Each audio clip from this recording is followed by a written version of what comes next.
Josh Norfleet, #1 repeat guest on the Pothimus. Thanks for coming back on. Thanks, man. What's happening?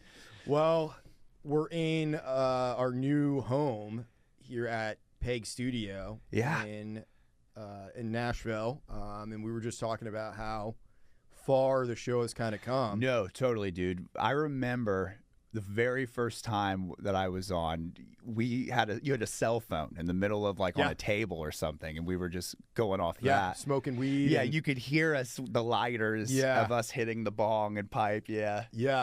Well, it's crazy, man, because I mean, even the next episode that you and I did after that was the night before I got fired from that apartment job. Yeah. Do you remember that? I do remember that. That was really when our friendship really started. Honestly, yeah. And once I moved over into east onto Stratford, I lived over there. There's just been a lot of changes over the years, and I'm very excited that the new chapter that's kind of started with the podcast that was kicked off last year with the Halloween special, filming here. It's been a different experience, but it's been a good one.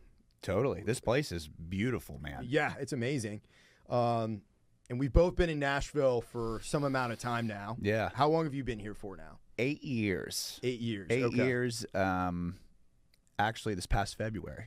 So it'll be 10 years for me this August. Oh, man. And we've been around the block now a time or two. We've learned some lessons. We've got knocked on our ass. Most definitely. Gone through breakups, both with bands as well as relationships. Totally. People come in, people go out, people leave Nashville, people come back to Nashville.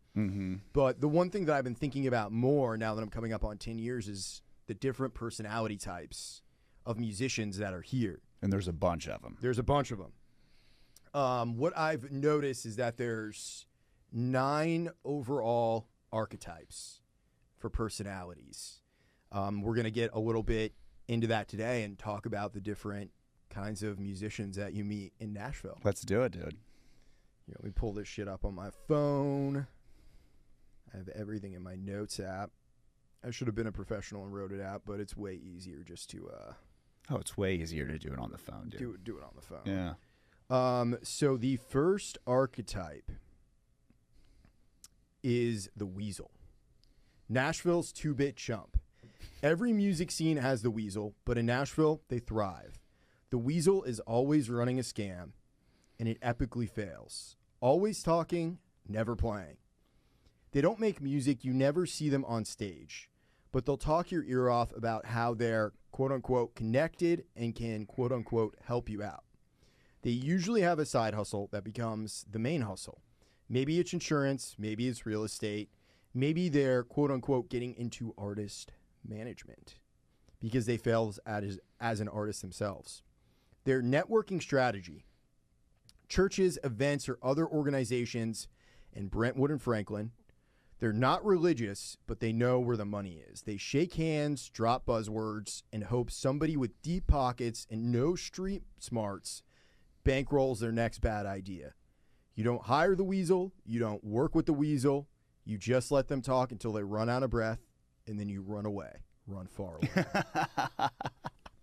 So that is the first archetype in Nashville. Have you ever encountered a weasel? Oh, totally. There's definitely, you meet people that they have stars in their eyes when they come. Everybody kind of does. Totally. But they are very good at talking the talk, but not necessarily walking the walk. You know what I mean? It's just we've both been in situations over the years where you meet someone and you're like, I don't know, there's something kind of up with them. Off with them, yeah. Yeah, and you can't quite put your finger on it, but they tell you that they got a gun rack from Darius Rucker's drummer's neighbor. Shit like that. Right, you know what I mean? exactly. They think that's their new connection. Yeah, they're just like, I'm in now. Yeah. And oftentimes when you play with them, you try to give them a chance when you're a young, inexperienced musician in Nashville. Totally. They're around. Either they're a roommate or they're just running in a concurrent friend group. Yeah. They kind of drift as well. They don't have any one pack that they stay with. Totally. Their friend group kind of changes based on what they can get.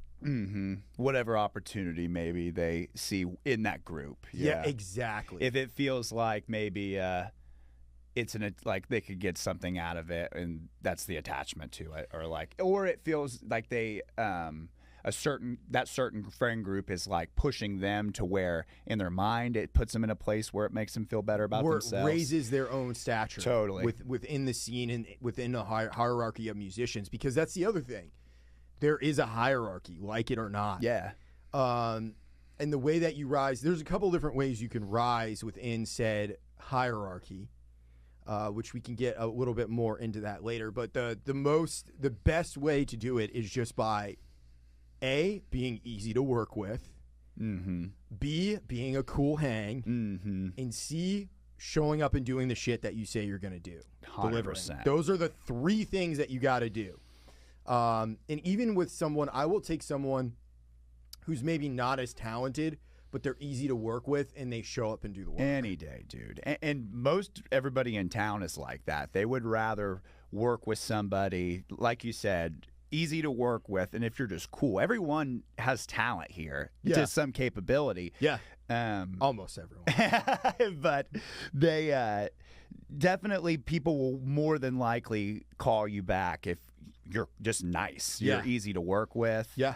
You're fun. And yeah, like you said, if you get sent a set of songs to learn and you show up and don't learn them, then no one's gonna want to fuck with you. Yeah, just say what you're gonna do. Yeah. And the other advice that I would give someone, if they're like, well, I don't really like the music, but the opportunity is good, don't take the opportunity. Right. Because I mean, it's easy again to get stars in your eyes and be like, well, I could really raise what I'm doing to the next level. And there's no real way. There's no cheat code. Well, there's a few, but you have to be kind of morally reprehensible to engage in that. Yes. But there's a few. But for the most part, I would say for the average musician, just showing up and doing the work and being cool to work with is point blank 100% what you got to do. Okay, the next archetype we have is the pirate, the cutthroat hustler of Nashville. Unlike the weasel who scams his way through the scene with empty promises, the pirate is a different breed. They aren't loyal, they have something to offer, and they will flash it as a bargaining chip. They aren't sentimental, they play for one team, their own. The pirate has a shark's mentality, always moving, always looking for the next meal. They don't wait for opportunities, they take them. If you hesitate, you will be their next meal. They aren't necessarily your enemy, but they aren't your friend either. They can be both at the same time, or at least that's how they appear. One day they're calling you for a gig. The next day they're taking a better paying one and leaving you behind in the dust. But it's no hard feelings. It's just business. The pirate knows the game is rigged and plays accordingly. They weren't born into this. They built everything themselves. And if that means stepping on a few toes, so be it. They will cut corners, bend rules, and make deals in the shadows, but they always land on their feet. If you don't respect the pirate, you will lose to the pirate. Yeah, I'm trying to think if I've ever been in a certain situation, because there's part of people that like, part of the cutthroatness is like you can appreciate to some extent. Totally. You know what I mean? Well, the way I think about it, and the reason that I called it the Pirates of the Caribbean. Yeah. You know what I mean? It's like Jack Sparrow, he's not really a villain. Totally. Or even like the fucking captain of the Black Pearl in that first movie. He's the antagonist in that first movie, but I think in the second movie and in the third movie and the other subsequent films, like, yeah, he'll backstab you and betray you. Totally. But he'll also bail you out when he sees you're about to get fucked. 100%. So it's just being aware that both those things can be true. Totally. And there's no pirates that I really hate in Nashville. They can be all ages too, all genders, doesn't matter. And that's like that with everything, every single one of these archetypes. It's 100%. They're gender neutral.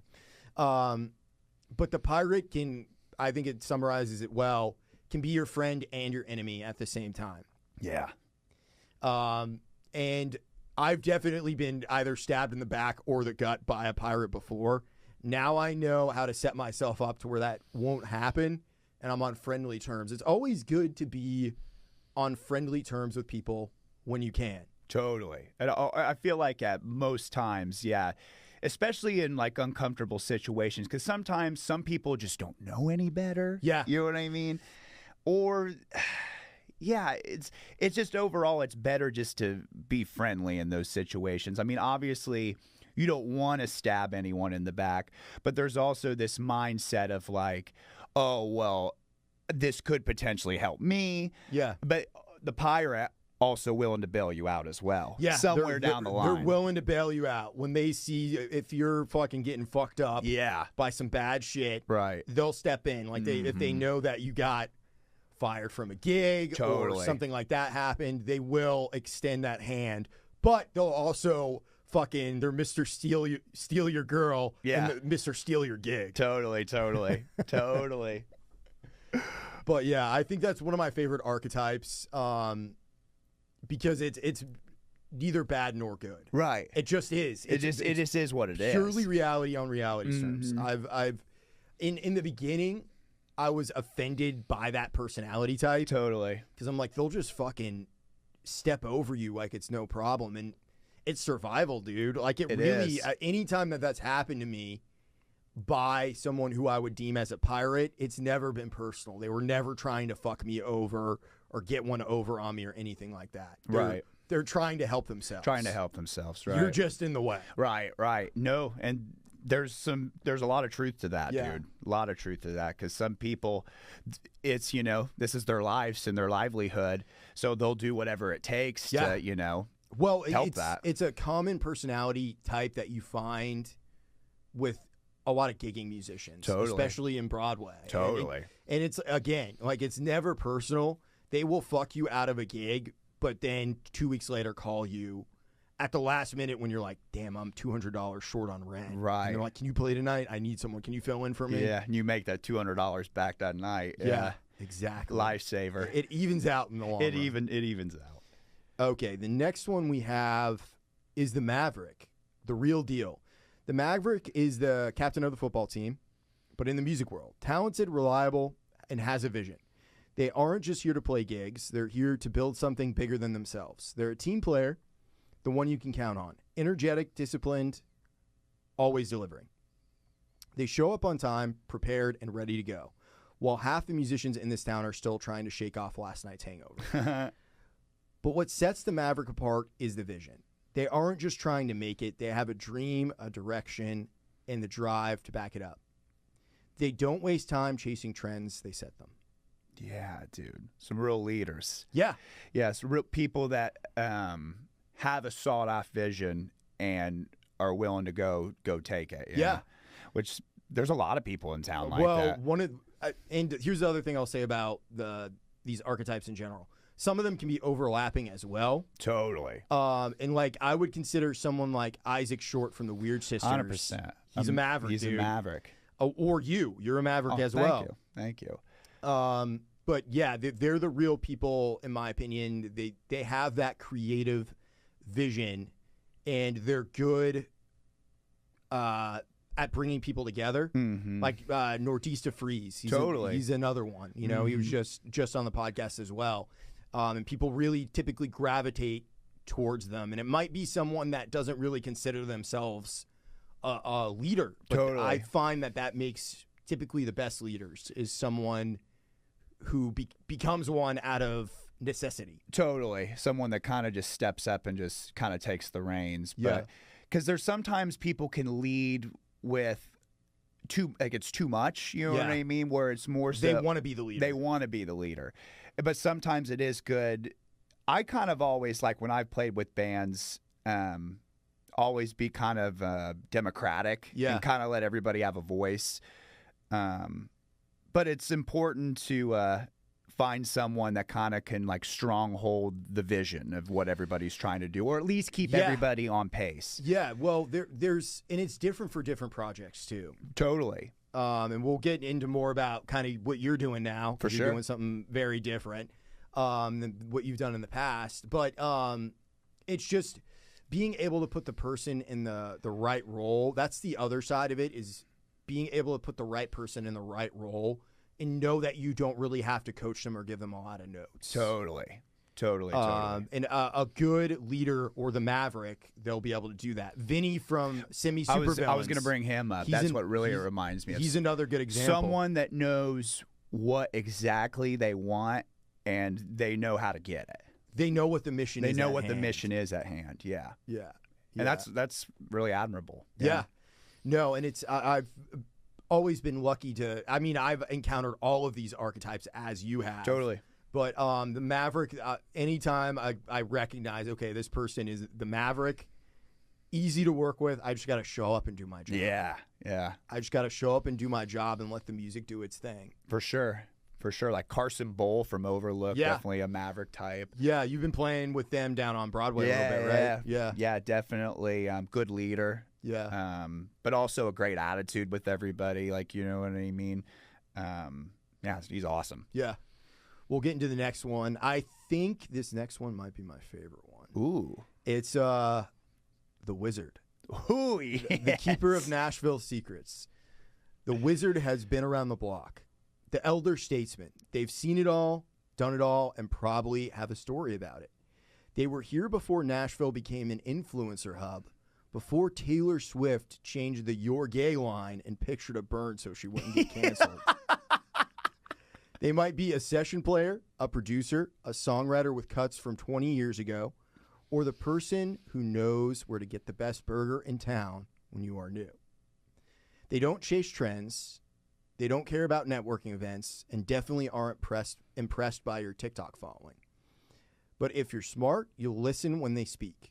Their sage wisdom might actually allow you to learn a thing or two if you can handle the truth. They'll tell you what works, what doesn't, and exactly how many ways you can die 1,000 deaths.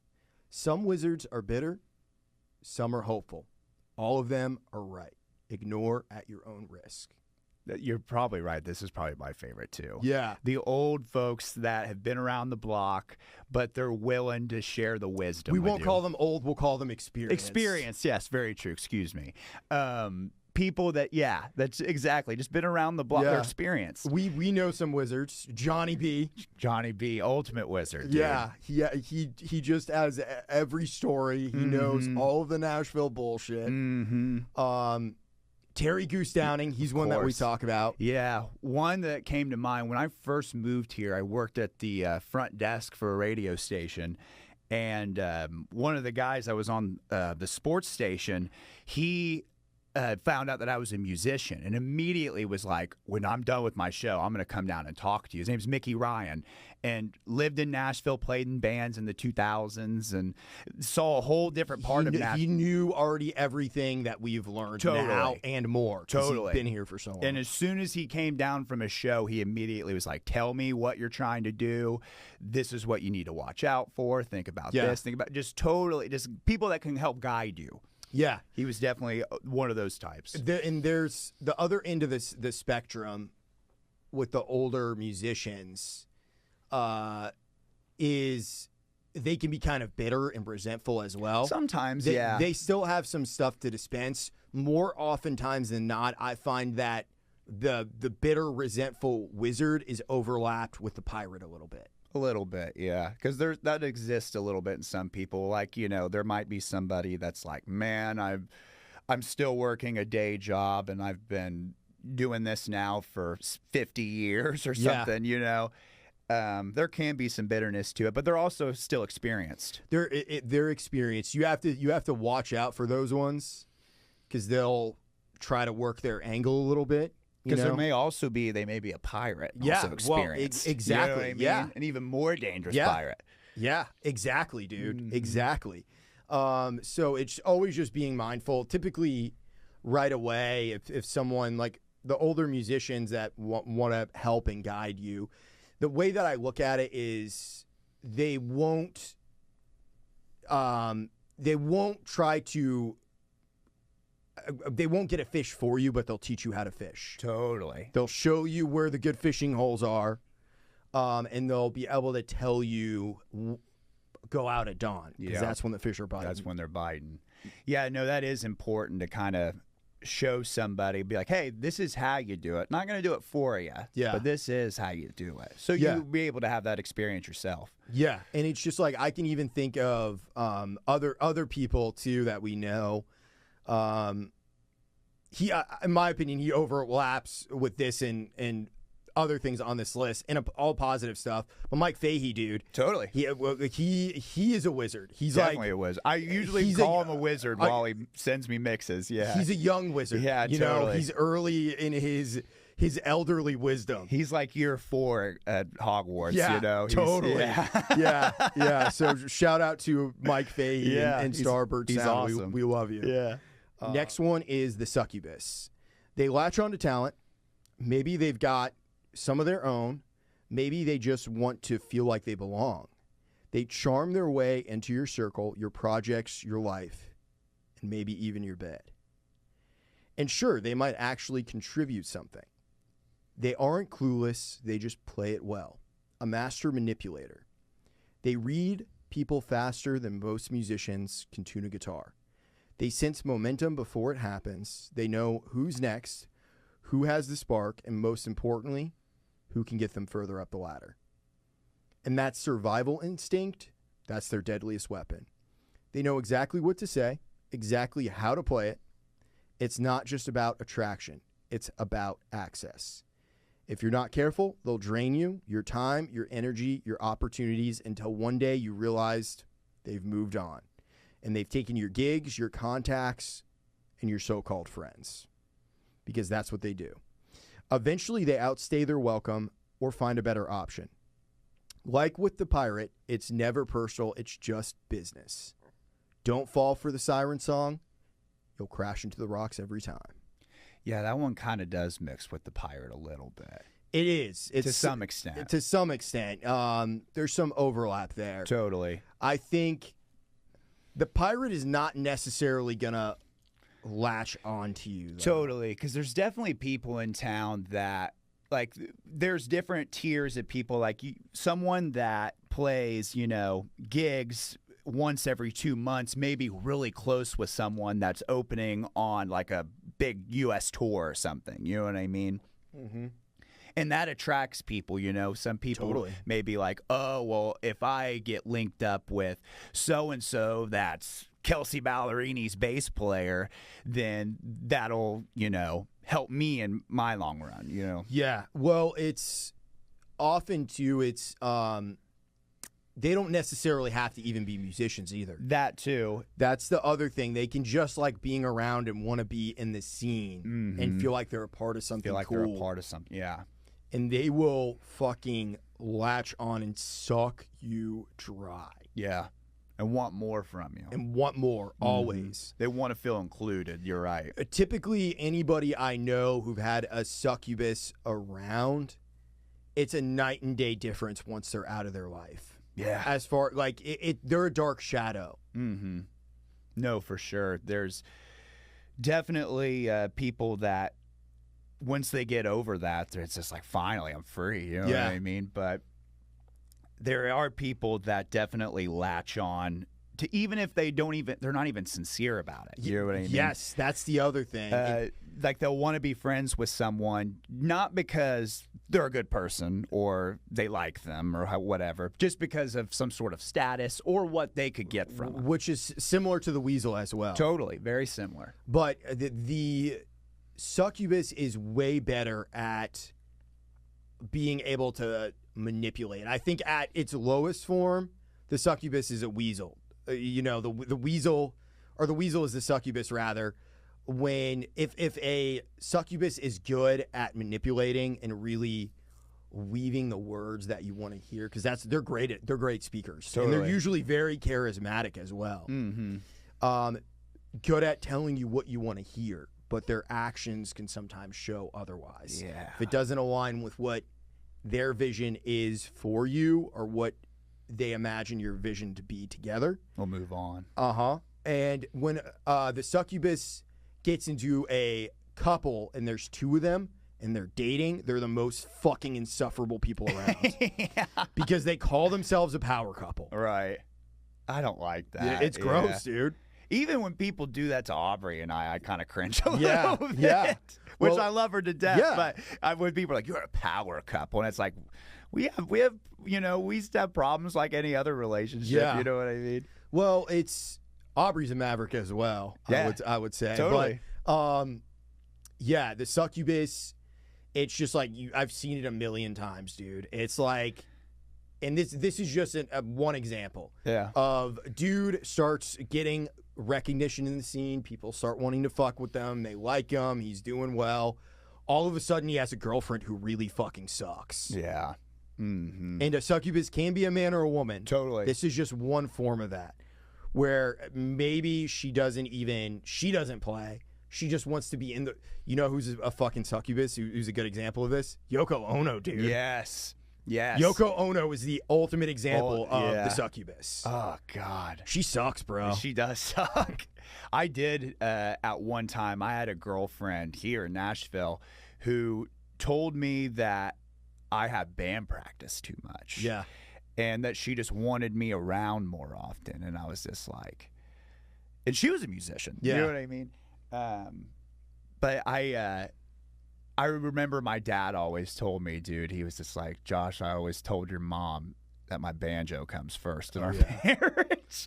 And so my dad came over my shoulder when she said that. And I said, I didn't move here to be your boyfriend. But yeah, 100%. Well, again, you know, I mean, your dad, how long has he been playing music for? Oh, man. 40 years, Yeah, 50 years, so something. Yeah. Even though he might have never lived in Nashville, he's experienced all of this to a certain degree. For sure. You know, just in his own journey. In his own, yeah. In his own travels. And it's always bad when you're at band practice and boyfriend, girlfriend wants to be there and like demands to be kind of around. Totally. Or tries to like worm their way into the project. That's the other thing Dude, that can happen. There's some people that I've heard like their significant other will just like start getting involved with like decisions, as far as like picking out like, oh, your merch should be this, or which if it's a good idea, then cool. Well, but and the other thing is about the succubus, they can have good ideas or bad ideas. Totally, yeah, for sure. But usually the way that the succubus comes to you is through charm. Yeah. They get in your bed before they get in your head. Yeah, that's a good one. Yeah. Next one we have on the list. Let me see here. I got to scroll through. I believe it is the politician, the smiling backstabber. The politician puts in the work. They know everybody in every room, and if they don't know you yet, they will. But it's all superficial. Every conversation, every handshake, every compliment is calculated. More than likely, they have a college education and come from a middle class or upper middle class family. They love to talk about their connections. If they're still in college or freshly graduated, they'll tell you about who they know, where they interned, and who their mentor is. They have access and they want you to know it. They might not have actually done anything yet, but they've been presented with opportunities that most people have to fight for. Typically, they are elitist. They will never have an opinion that goes against the grain. They live in fear of saying the wrong thing, of upsetting the wrong people, or of being left out of the next showcase, show, whatever it might be. And yet they will make you feel like $1 million while they're stabbing you in the gut and smiling. They never say a cross word about anyone unless it might get them ahead. They are very calculated. They will attach themselves to your success, but the second you're no longer useful, they're gone. So similar to the succubus in some ways. Totally. Similar in a few of them. Yeah. You will face the politician at every level in the industry. Pick your battles. Know when to swallow your pride. They are not to be trusted. Yeah, because it also I feel weasel vibes too a little bit. It's weasel and politicians kind of go together. Yeah, exactly. Well, it was like I was saying with the succubus. I think at the lowest form, if the weasel could be a succubus, they would. If the weasel could be a politician, they would. Yeah. I think, honestly, the scariest kinds of politicians are those that don't come from that middle class or upper middle class background, and that they really worked hard to get where they are, because they will slit your throat. They just for fun, dude. Just for fun. The pirate won't do that, right? Because the pirate knows that at some point they might need you and you might need them. Right. They'll steal from you, though. Yeah, they'll steal from you when you're sleeping. They'll go into your bag, but they'll give you something back in return at some point. Exactly. That's the other thing. But yes, great point. But yeah, the politician, they are very calculated in every interaction that they have. They're subtle. They're subtle. If you're smart about it, you can see them coming from a mile away. Totally. It might take you a minute to adjust, because they are subtle. And they know, again, similar to the succubus, they know how to tell you what you want to hear. Yeah.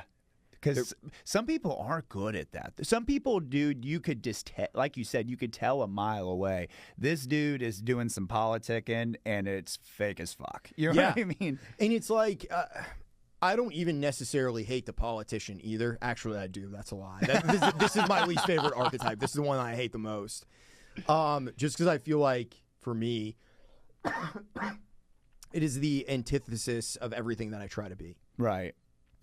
You know, I personally I help people when I can. Whether it helps me or not, I don't give a fuck. You know what I mean? Like, if I can cast out a lifeline to someone, if they're drowning, I will. Yeah. Because that feels good. Yeah. Yeah, it feels good to do. Plus, we've had it done for us. Totally. Lots of times. Yeah. That we've had our asses bailed out. Oh, yeah, dude. There's been all sorts of times where someone has done something where it's just like, oh, fuck, I wouldn't know what I would have done. You know what I mean? Well, how many times have we talked on the phone and you're like, fuck, dude, I don't know. I don't have any gigs this week. Right. And then tomorrow I'll get 3 calls. Yeah. You know what I mean? And you're turning shit down. Right. Because with the politician, though, too, I feel like it's just, if you're listening and you feel like you're on that archetype, like, it's important to network in town, you know what I mean? Yeah. But as long as you're genuine, you know what I mean? You want to help that person. They don't care, though. That's what I'm saying. They always think, that's the thing, I think, with the succubus and the politician. They both think that they're always the smartest people in the room. Yeah, okay. So most of them are ungenuine. Yeah, it's disingenuous entirely. And even the succubus has its value to a certain degree, and the politician does as well. But it's just reality on reality's terms. You know, it's not something you can really. I think the other thing to keep in mind, you can't control people. That's never. Yeah. That's a hard lesson that you have to learn. Yeah. That I think and of course, because we are musicians and we live in Nashville, the way that we've learned a lot of this stuff is through music. And through interacting with all of these different kinds of personality types.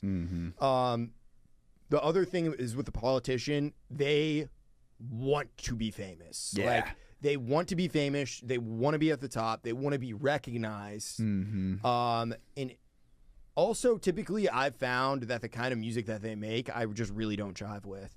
It's like, I'm thinking of different people or bands in the scene. It's like a rock band can try to fucking sound like Disney Channel. You know, they're trying to be a product. Which I get, you do have to have branding and shit like that and marketing. I don't begrudge anyone for that. Totally. But don't talk to me like I don't know what's going on. Totally. You know what I mean? Like, I don't know what you're up to. Right. They're lying straight to your face just to tell you what you want. At least be honest about it. Yeah. If you're going to be a shitbag, I can respect you if you're honest. But the politician is never honest about being a shitbag either. Yeah. They hide it. They hide it. Yeah. Because, again, they don't want to piss anybody off. Right, because that'll be worse for them, yeah. A good example of the politician, Frank Underwood, House of Cards. Yeah, dude. That's a prime example, example. Great show. I forgot about that. Yeah. But they will throw you under the bus, no problem, if they think it's gonna get them ahead. The pirate will also throw you under the bus, but again, The pirate will get you back. Right. They'll bail you out. They'll bail you out when you need it. Yeah. The politician will shake your hand and then steal your money, and Yeah. then you won't hear a thing. You won't hear a thing. He'll tell you he'll help you. Yeah, exactly. But is he going to really? No. It's vote for me. I'm here to save the day. Right. But they never save the day. Anything good that a politician does is to help themselves out. Mostly, yeah. Okay, next archetype. The Fool. The Fool is well-meaning, which makes them even more dangerous.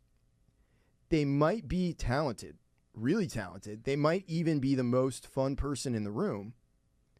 But don't let the charm, the jokes, or the good times fool you. The fool is their own worst enemy. They talk a big game and never deliver. They might have a extremely specialized skill that gets them work, something they're actually great at. But when it comes time to step up, they either choke or disappear out of fear. They're always late, always underprepared. They're typically very non-confrontational, but not in a way that keeps the peace, in a way that causes chaos.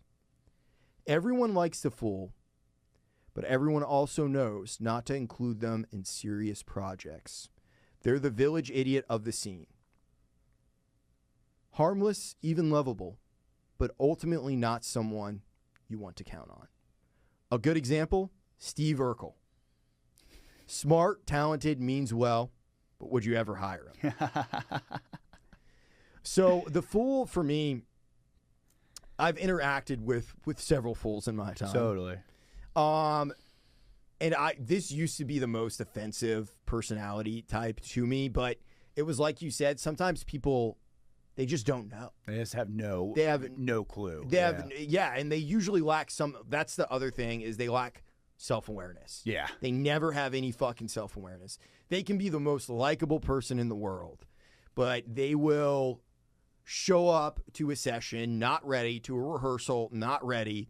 They'll be confused about whatever it is going on. They'll show up fucking late. Oh God. Yeah. And it's a deadly combination because it goes back to what we said earlier. Showing up late and showing up unprepared is a way to guarantee you never get a call back. Well, there's also like people kind of have this stereotype with musicians too, that they party all the time, do drugs, stay up late.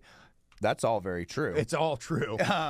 But also, there's some people that are like super responsible, show up on time, but there's always one in every crowd. You know what I mean? There's somebody that is just doesn't have it all together. You know? And they're not dastardly in any way. They're not planning your demise. They will fuck you, but it's on accident. But they don't mean to do it. They don't mean to do it, but that's what makes them so dangerous. Right. They forgot that their bass fucking, down the road when they're late for the gig as it is. Yeah. And they're going to be even more late. Yeah. Or they're confused about the time. Like I thought you said 6:30 for the rehearsal. It's like, no, bro, we've been here for 45 minutes already, waiting on you. And I've called you 4 times and you just answered now. And they're like, oh shit, that was today? I thought it was next Tuesday. Right. That's what it's like working with the fool. Steer clear, far away from them. You can interact with them, just keep them at arm's length. Yeah. Because again, they're nice people. For the most You can part. be friends with them. You can be friends with them. They're going to be around. You're going to have to see them. You're going to have to deal with them. There's no avoiding them. Right. Just like with the rest of these personality types, there's no avoiding them. But they still have value in the way of friendship. They can be a good friend to you. You just got to be careful. Yeah. The other thing with the fool is you could tell them something in confidence, and they could accidentally spread it. Oh, that's true. Again, it's the Urkel, did I do that? Yeah, and they don't mean to do it. They don't mean to do it. They're not meaning demise. No, they can't help themselves. Yeah. It's just a part of They're who dumb. they are. Yeah, it's a part of who they are. Okay, the next one is the Beautiful Disaster. The Beautiful Disaster should have made it by now. The talent is there, undeniable, effortless, and raw.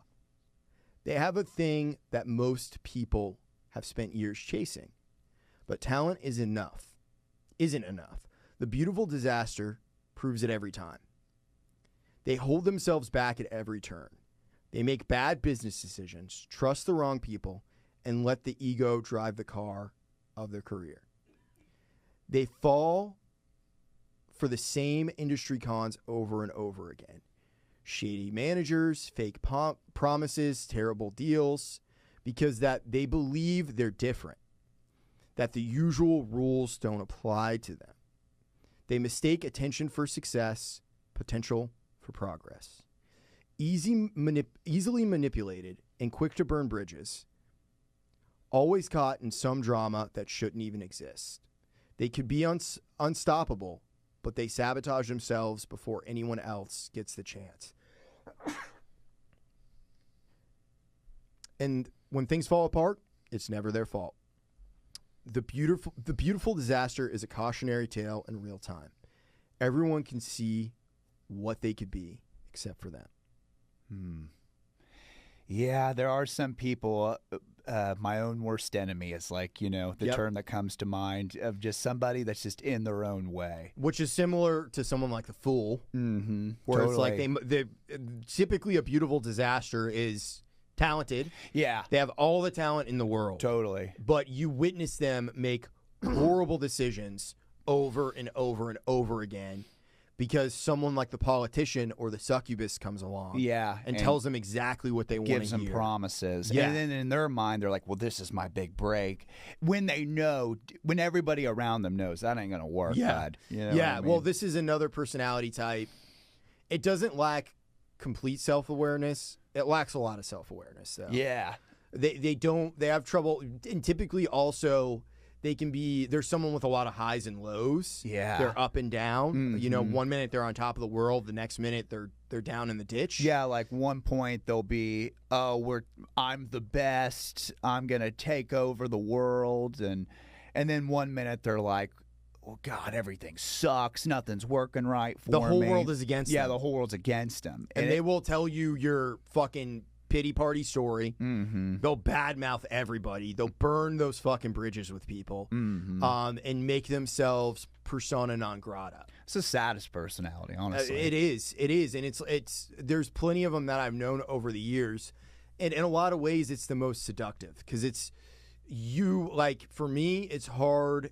I had to learn at a certain point in Nashville not to be in love with someone's potential and be in love with, or not be in love with, but accept them for what they are. Right.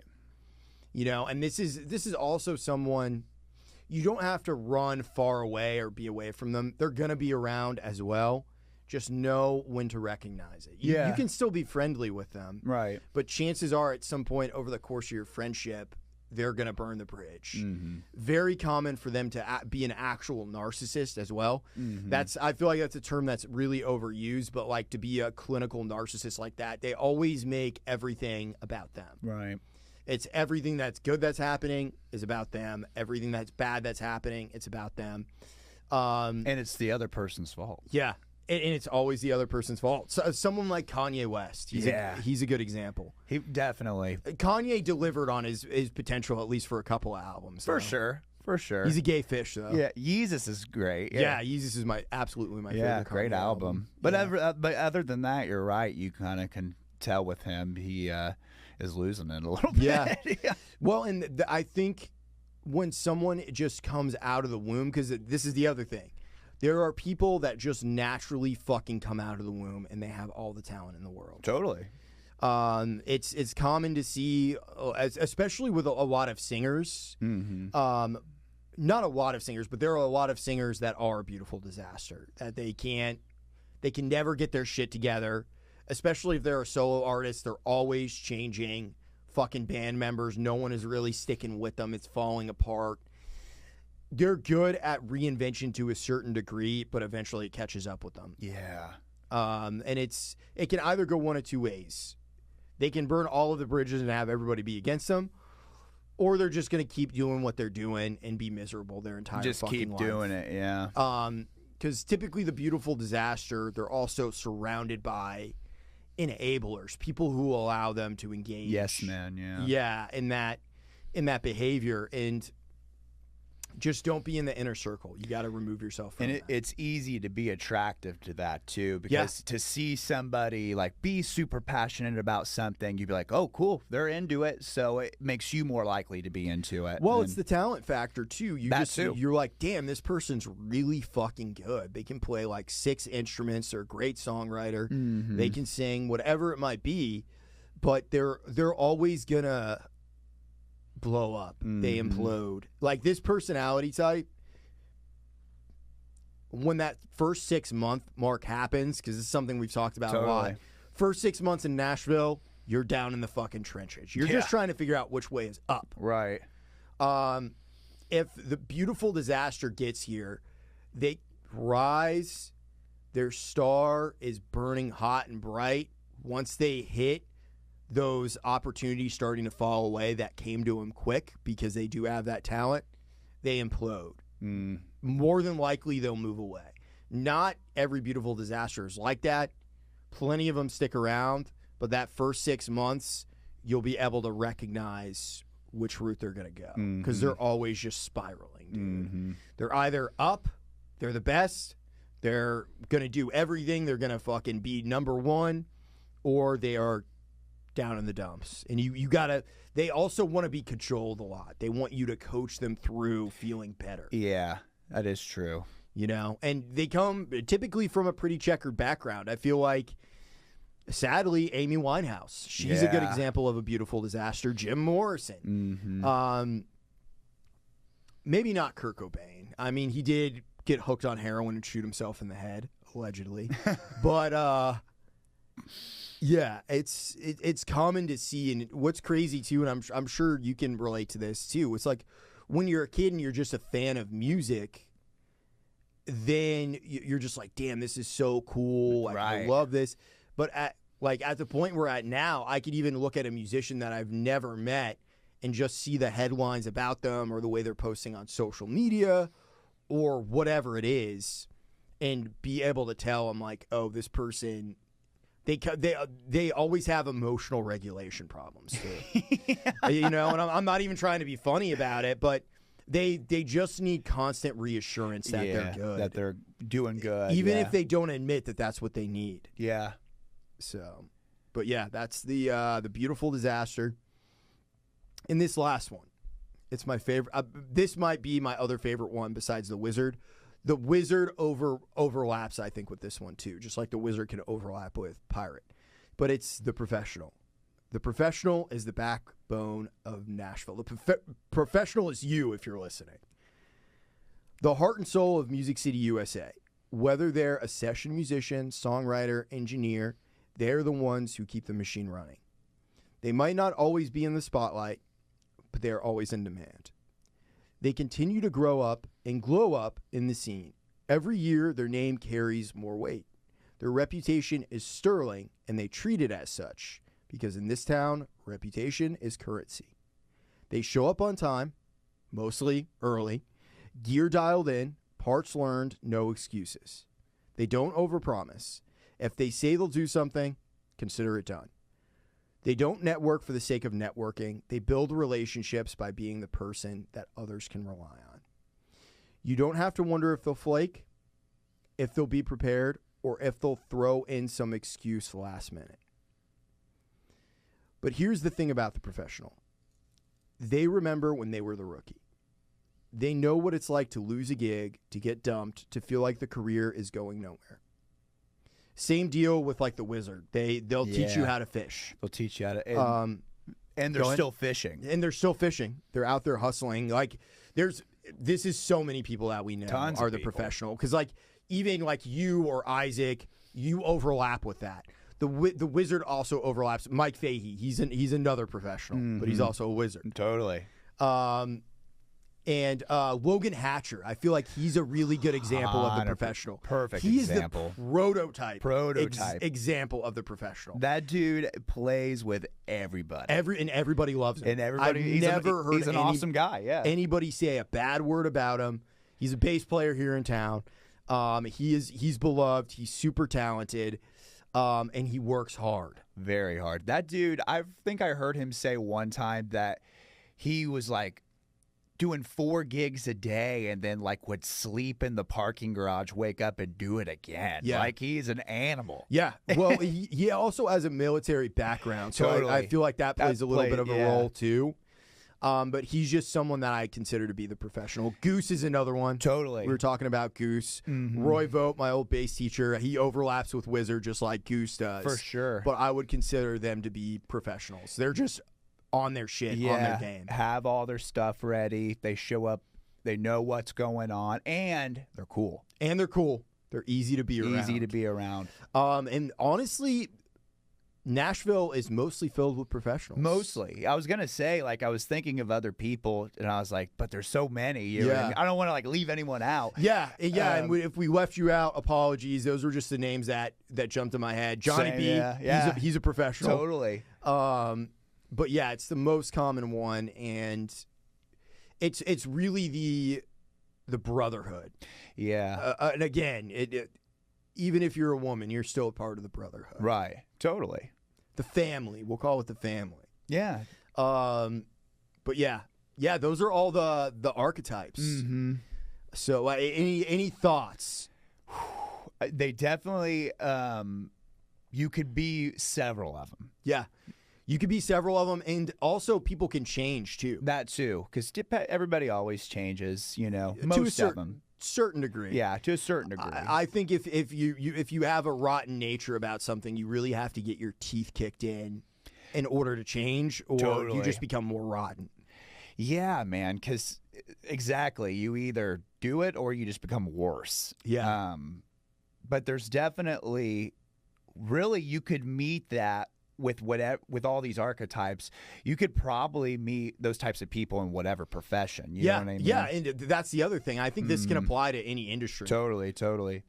We just know about music. That's Totally. what our life is music. And I'm sure there's probably some actual, like, a psychologist could break all of this down and explain what the different personality types are. But you will encounter all of these people in your life. Again, it's just we've experienced life through music and experience it as working musicians. So that is the kind of the 30,000 foot view of what the archetypes are in Nashville. And if you're coming here, I hope you're able to listen to that and glean something from it. Totally. As long as you're not a fool, because a fool won't listen. A succubus or a politician will use it for evil. Right.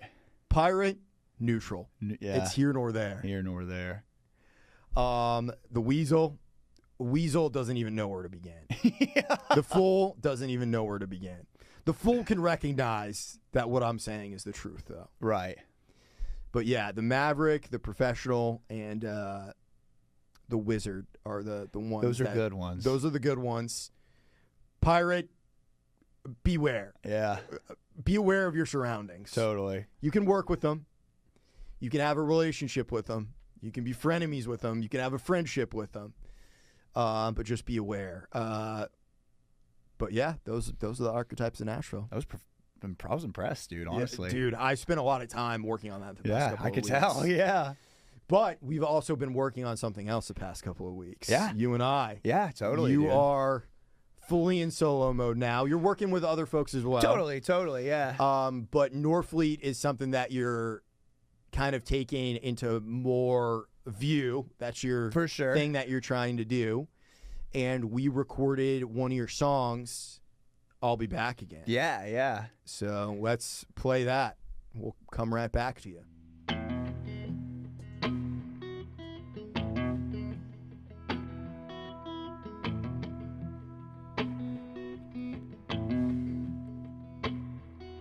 Well, I'm trying to get used to another day. The reality of the meaning is not what I want to say. Well, I know that it will all soon end. 'Cause love is all that I needed, and the care of my best friend. Well, I'm sure you will listen to what I say. And everything I'm losing, a battle I can't face.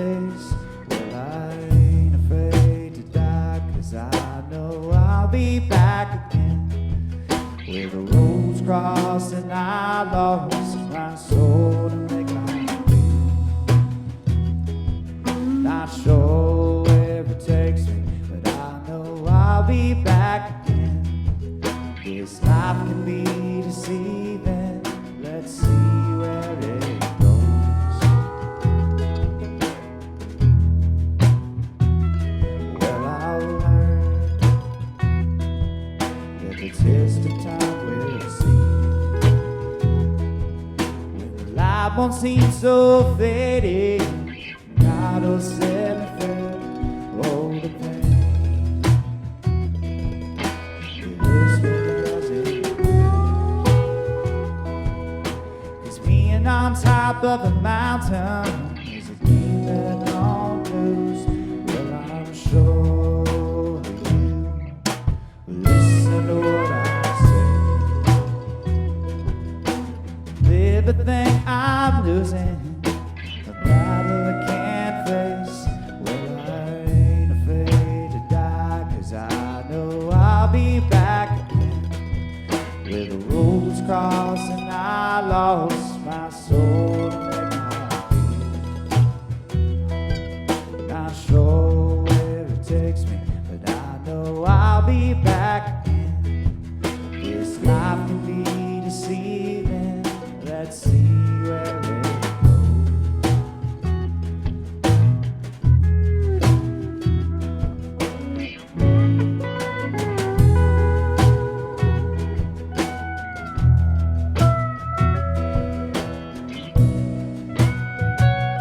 Well, I ain't afraid to die, cause I know I'll be back again.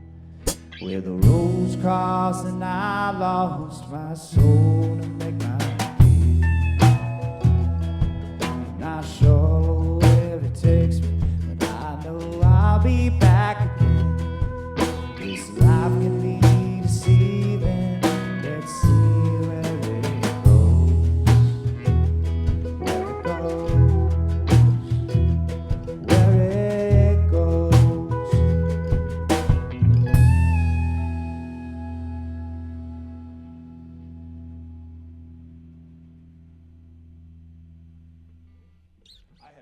Clock. Okay, we are back. That was "I'll Be Back Again" by Norfleet. That was cool as fuck, dude. Thanks, dude. I appreciate that. Yeah, that honestly, to come things back around, we were talking earlier about like if 6 months, like if you live in Nashville for 6 months and you survive, then you're good. You know what I mean? Mm-hmm. I wrote that song around my 6 months. And it was just kind of a reminder of, you know, even if you're a musician listening to this and wanting to move here, that you're the big shot in your hometown and everything's great and awesome, and then you kind of feel like you're starting back at zero again. Because you are. Because you are.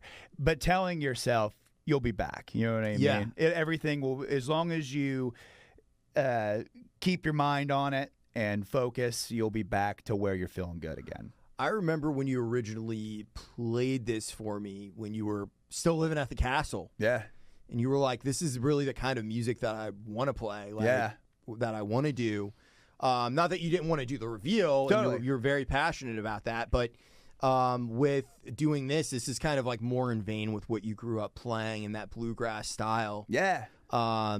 And you gravitate more towards that country blue. You have a lot of itches that you want to scratch. For sure. But this is a form of yourself. I feel like, especially the song as we played it, it was like, oh yeah, this is Josh fully realized. Yeah. But kind of what Thanks, his man. vision has always been. Yeah. In the back of his mind, and he's finally getting to do it. Totally. I mean, as everybody in the world knows, Nashville is country music capital of the world. Sure, And yeah. I always kind of thought it was funny that I grew up with a bluegrass country background. Like my family has had a bluegrass band for years. Always listened to country music on the radio.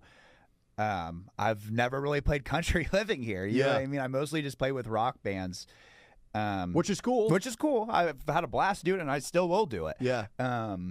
But for my solo music, I wanted to chill. You know what I mean? Yeah. Wanted to show a side that of kind of my roots, I guess. Yeah. You know what I mean?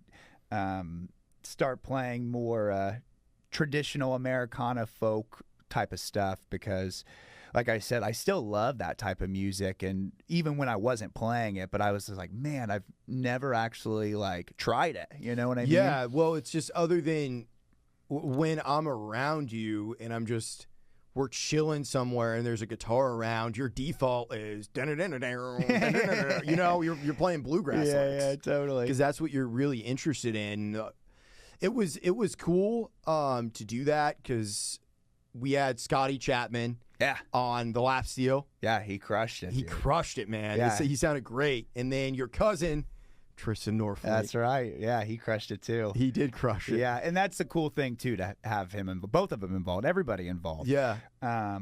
Because especially with Tristan, we're family. We've been playing together for years, and Scotty too. For his situation, You guys live together at the castle. We well, live- you, Scotty, and Tristan. yeah, we all lived together, and Scotty didn't play lap steel until he just randomly got it as a gift during COVID, during right? COVID, Yeah. and so we were just stuck together. And he's like, "Man, I don't know." Like he's learning songs on the lap steel. He's like, "I don't know who to play him with." I'm like, "Well, I'm not doing anything." Yeah. And I was like, "Let's learn. Let's play. Let's play." And we probably had a whole set, at least 10 songs. Yeah. And he just got really good at it. Well, Scotty too. He's like anything he picks up, he's good at. Oh dude. yeah, dude. Whether it's playing guitar or the lap steel, he's also a great painter. Yeah, he's a super talented He did painter. that over COVID too. Yeah. He just said, "I'm going to start painting," and then all of a sudden he's got an Etsy store and making money. Yeah. Well, I remember when I walked into the castle and there was just a painting on the fucking Fireplace. fireplace, and I was like, "What is that?" And Scotty was just like, "Yeah, I painted that." And I was like, "You painted that?" And he's like, "Yeah." And I was like, "Damn, dude, that's actually really fucking good." Yeah, he's really good at it. Yeah. I don't know if he still does it, but He should. yeah, he should. He's got a gift. Mm-hmm. But yeah, I got to play a little bit of upright bass. Yeah. I finally had an excuse to do it. And you killed it, dude. Thanks, man. Yeah, it was fun. A little stressful at first because, like, when we started talking, you've always said that you kind of wanted upright. And Yeah. I've had this upright now for about 2 years, and it was just becoming a really expensive, like, decoration in my Yeah. house. Well, $500 is not that expensive, but I would never buy something in my house for like $500 to just have it sit there and look good. Right, you know? right. But I just started fucking around with it, and luckily I'll be back again. There's a lot of open notes. Yeah. So there's not a lot of movement that I have to do on it. And it was really fun to be able to do it. And what I've kind of realized with upright is it's like driving a stick shift Totally. versus an automatic, which is electric bass, because towards the end of us doing the recordings that day, I was like, I want to get some electric takes just to be safe. Yeah. 'Cause it was my first time. And again, experience dictates that.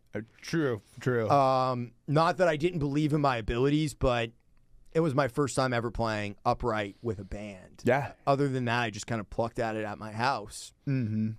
And you and Ian, honestly, were pretty locked in. Yeah. Well, Ian and I have Ian Fleming, who was the drummer in the Reveal. Mm-hmm. We played together down on Broadway. We'd played together a lot before. We played that one gig with Tristan at Mockingbird Theater. Do you remember that? Oh, yeah. Ian came in because the drummer wasn't able to fucking make it. Right. And Ian just came in and was just like, "Yeah, I'll play." Yeah. And he killed it. He killed it. He's a great player. But yeah, I've played with Ian several times, but we were really locked in. I was very happy with the way that it turned out. Yeah. It was like not necessarily a form of music that he plays, and Scotty was not on his first instrument. Totally. And I wasn't on my first instrument. Yeah. We were just kind of rolling with it. We didn't have a rehearsal. We didn't do anything. We just did it. We just did it. Yeah. That was probably the coolest part about it, honestly, because the thought in my mind, I was like, we'll probably all be, because everybody's busy. You know what I mean? Yeah. Everybody has their own lives. They're also working musicians. So it was kind of, I was like, man, to even get a scheduled day to get everybody individually in here to work this out, I was like, maybe we could just do it on the day of. And then, but the more I will say, when I woke up that morning, I got a little nervous. I was just like, I think that's natural. Because you're like in your mind, you're like, what am I to expect? You know what I mean? Well, and then you don't know because you didn't rehearse it. yeah, and it turned out great. And it was like everybody knew what their role was, too. And I think that, and we've all been in Nashville long enough now to know. Yeah, it's totally. like show up prepared, try to do your best. Know what gig you're getting into. Yeah, exactly. And that's what's exciting, is doing something brand new like that. Yeah. My hand did start getting pretty tired because a left hand strength, it just isn't there yet. I think Tristan told me while we were there, when I was bitching about my left hand, he told me I had to start jerking off with my left hand. Get those muscles worked up too. Yeah. Oh, that's funny. But yeah, I mean, you've kind of gone through a transition now of, the reveal broke up, and you're transitioning into being solo. What has that transition been like? It's been kind of freeing because, like I mentioned earlier, I never had I've always just been in a band, a rock band. You've never been a free agent. I've never been just to where I've had full time and capabilities to be able to just pursue that full time.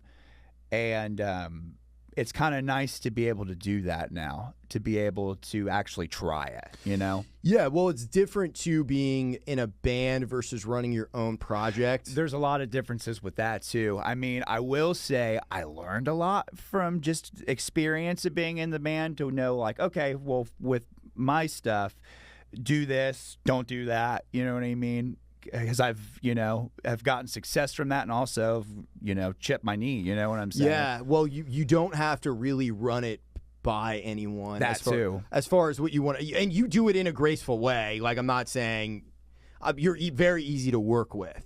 Thank you. But I think whenever you're running your own thing, the musicians, and this comes from like being a band leader, that you have to be hiring the right people for the right role. Totally. And sticking them in at the right spot in order for them to shine, to make the project shine. And it was, you took a little bit, not in a negative way, but a little bit of a risk having me and Scotty do something brand new. But you're like, yeah, I believe in you guys. I know you guys can totally do this. Oh, yeah, 100%. And that was enough for me to be like, okay, I can do this. Yeah. Because in no other circumstance would I've gotten hired to play upright for anybody else. It had to be you to get me started. Well, hopefully it happens more, man. Yeah, and it's something that I'm going to continue to experience. But you're really good at being easy to work with. And it still feels democratic,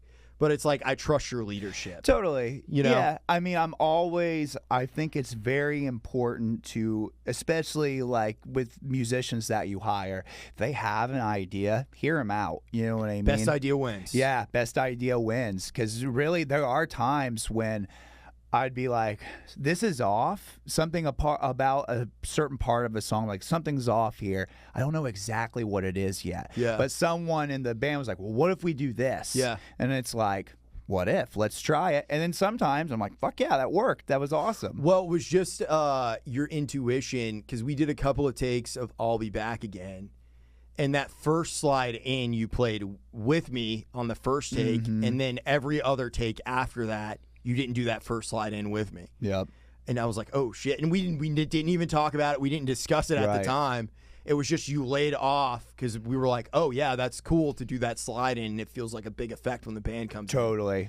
But that's, again, you're serving the music. Yeah. That's what the goal is to make the song as good as possible. And that's the most important. That's the most important. It's always about the song. Yeah. Always about the song. And making sure that the message is delivered appropriately, you know what I mean, of how you envisioned it, I guess. Yeah. And which I felt like you guys did so. Yeah, you know what I mean? it felt great. So thank you. Yeah, dude, thank you, man. I was just honored that you had me and you took a chance on me doing something new. No, of course, dude. But yeah, man, it's been a pleasure to watch you over the years and have our friendship grow. Yeah, because we knew we like met each other when we were young men. Yeah. We didn't really have an idea about. I was 23. Yeah, maybe? I was probably 25. Yeah.